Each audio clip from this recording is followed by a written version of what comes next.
All right, well, Steve from Stako was in, and the reason we still have Charles Krug up here is because we don't have any of these wines in the store that we saw from Steve from Stako. But that's the point behind this. What I drank yesterday. We're trying to highlight all the wines that come through the Wine Watch to give you, our wine drinking people, an idea what it's like to be Andrew at Wine Watch here.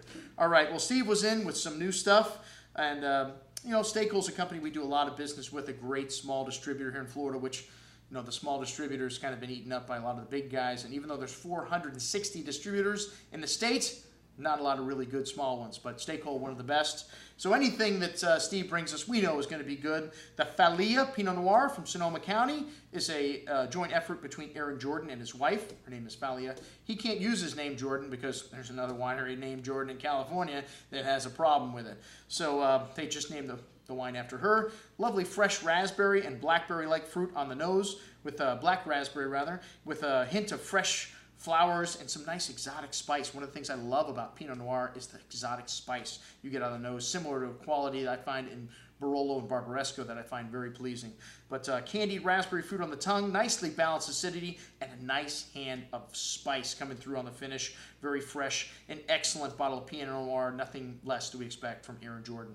Okay, well, Marchesi di Greci, Martinega Barbaresco. Hey, now we're talking. Even though a little bit easier to pronounce than those other Italian wines from Old Bridge, but definitely Italian, definitely, one of my favorite regions, the Piedmont, Barbaresco, and this Marchesi di Greci, very famous winery here. And this is the vineyard surrounding the estate this wine comes from, one of the top Barbaresco vineyards. And wow, what a lovely perfumed floral nuance to the nose, incense, black tar, spices, pretty black, red cherry liqueur-like fruit, very complex bouquet of aromas, and boom, following through on the palate. This 2006 vintage is a killer vintage for the Piedmonts.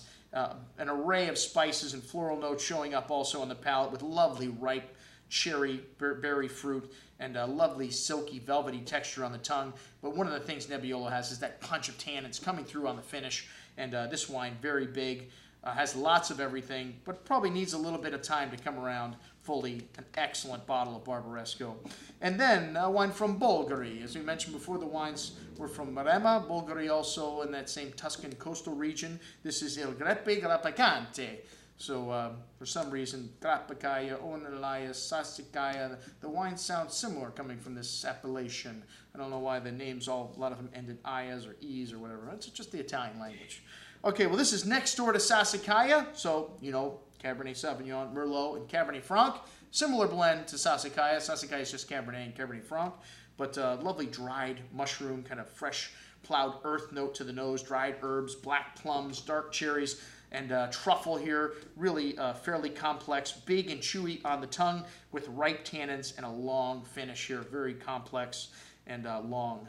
Lovely nuance, echoing that nuance from the nose through the finish. An excellent bottle of wine here. Great stuff, Steve. Thank you for stopping by with 3 good ones. Next up, we've got the winemaker for Domaine Carneros.